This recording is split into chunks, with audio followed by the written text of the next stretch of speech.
After years of studying the best leg lockers in the world, I've noticed they use this simple concept at a very high level. Let me explain. Attacking the legs of a standing opponent can be very difficult, and they can often rip their leg out to escape. So as the attacker, we would like to pin their hip to the mat, which will allow us to work towards a strong finish. If you're new here to the channel, my name's Jake, and I've built a following and even a website that is proving to be very helpful for nerds looking to improve their skill in grappling. And if you're looking to improve your leg lock attacks, a great way to do so is by practicing the skill of keeping the hips grounded while attacking the legs. Many moons ago, people gathered around to watch Danaher talk about the concept of double trouble. There's a sense in which you've shackled your opponent's legs, okay, and you've robbed him of whatever athleticism he has at this point.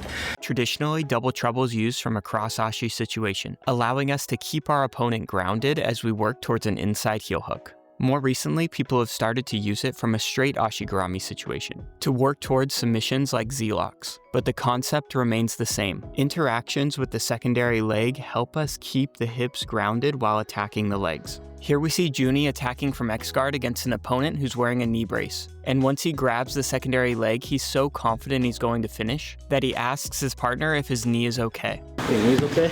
And as he breaks his opponent down to the mat, he has a very strong form of double trouble, which leads to a very controlled and strong finish. If we can work our way to very controlling positions like this with our opponent's hip on the mat, it can lead to relatively easy leg lock finishes. Let's talk about that Z-lock earlier tonight. How great was that? That was so cool. I learned that this week. This week? Yeah, it was so cool. Directly controlling our opponent's secondary leg with our arms is a great representation of how to interact with the secondary leg to prevent them from building height. And it's a great concept to keep in mind when we're trying to break our opponent down to the mat. If you're trying to finish a single leg, it's going to be a lot easier if you can grab their secondary leg, transition to a double, and complete the takedown. But interactions with the secondary leg can be a bit more subtle. Here we see Gordon stepping on the calf of Josh. So now we're using our legs to interact with the secondary leg to prevent our opponent from building height. He started to lift his hips, not by stepping on the floor, but by stepping on your opponent's calf. And this sort of wedges their calf in place a little bit. So if he tries to go up to his knees, up to his feet, it's actually quite difficult from this position. Here we can see the defenders able to build to her knee, but instead of stepping on the calf, Claire takes it one step further and flares her toes to block the secondary leg. Now Claire's able to off-balance her opponent down to a hip, before securing the leg in a more classic form of double trouble, as she works towards the Z-lock finish. Again, we're looking at this idea through leg locks, but we can apply it more broadly. If we're trying to finish a single leg, we can interact with our opponent's secondary leg using our feet to destabilize them and complete the takedown. When it comes to interacting with a secondary leg, another thing to consider is whether we're in a straight entanglement or a cross entanglement. If our opponent's leg never crosses our body and we have it on what's called our outside hip, this leg is stopping us from going behind our opponent. So our primary route to the secondary leg is going to be working in front of our opponent. However, if the leg does cross our body and we have it shelved on our inside hip, now we reach the secondary leg by going behind our opponent. So in the context of leg entanglements, if we're attacking from a straight ashigarami, the leg never passes our center line and it's on our outside hip. Therefore, we're likely going to be looking to control the secondary leg by staying in front of our opponent. However, if the leg gets passed across our body, we can still control the secondary leg by staying in front of our opponent. But now we unlock the ability to access the secondary leg by working behind our opponent. This gives us access to the secondary leg. Greg highlights DeAndre's match against Josh Cisneros as a beautiful example of this. DeAndre passes the leg over, which now enhances his ability to work behind his opponent to access the secondary leg.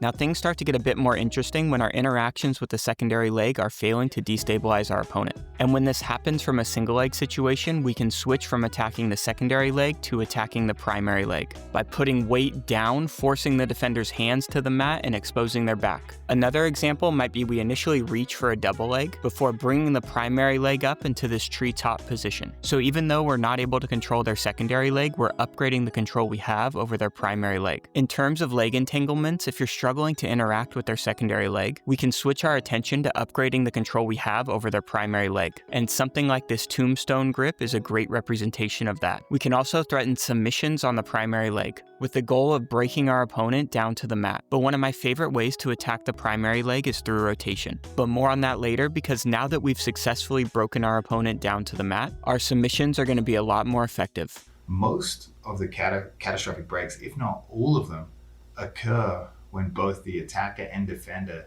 hips are the same height off the ground, right? Now, if you've seen my recent video on submissions, you know that we have to use our arms and legs together to deal with our opponent's resistance. So if we're attacking from the back, our legs are primarily preventing our opponent from rotating away from us. So we have to keep our legs in place until we can transfer that control to our arms. And once our arms prevent our opponent from rotating, we can now use our legs for a different function, such as trapping an arm. And once we've reestablished control with our legs, we can then use our arms to start attacking submissions.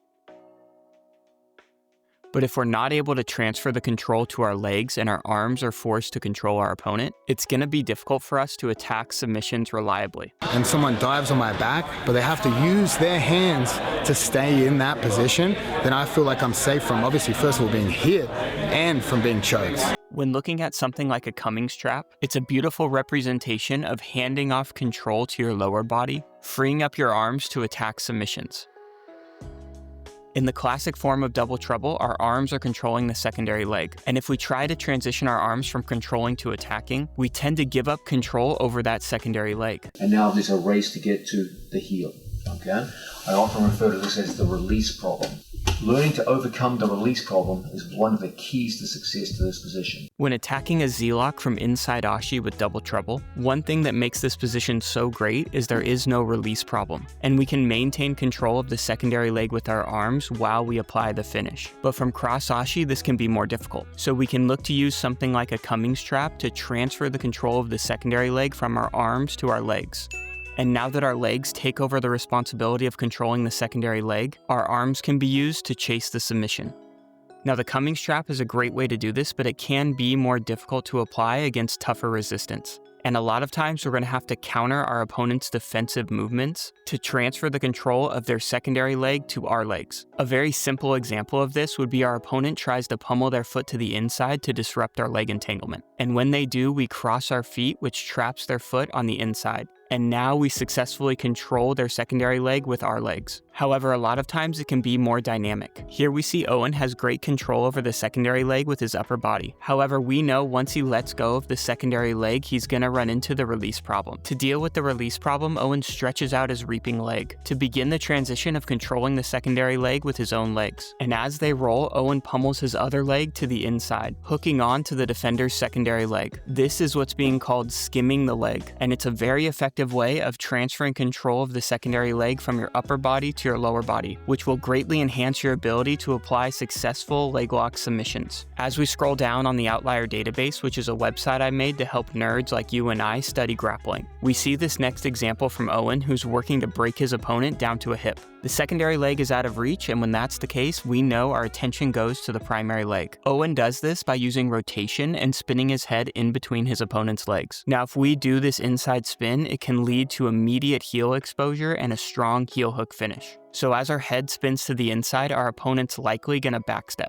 But now we've completed our first goal and forced our standing opponent down to their hip. However, if we don't control their secondary leg, they can use that secondary leg to facilitate their escape. So here we can see Owen uses an inside spin to force his opponent into a backstep. But instead of using his arms to threaten a heel hook, he's using his arms to control the secondary leg until he can securely hand off the control of that secondary leg to his own legs. And now his arms are free to attack submissions.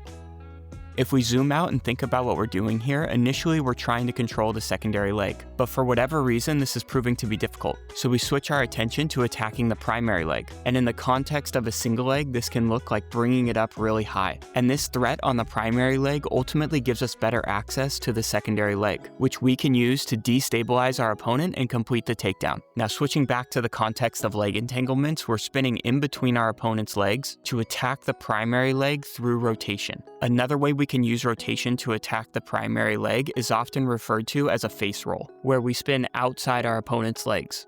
And as we use this face roll to attack the primary leg, our opponent's likely going to backstep to keep their primary leg safe. But our goal is to use this threat on the primary leg to ultimately get access to their secondary leg. And now that our opponent's on their hip and we control their secondary leg with our legs, it's going to lead to very strong and controlled finishes. So as you're working to develop your attacks from leg entanglements, our first goal is to break our opponent down to a hip. We do this by having threats on the primary leg and threats on the secondary leg.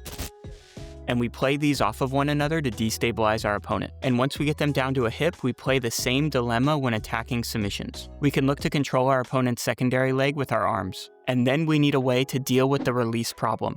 And a great way to do so is to transfer the control of the secondary leg from your arms to your legs, which now frees up your arms to attack submissions.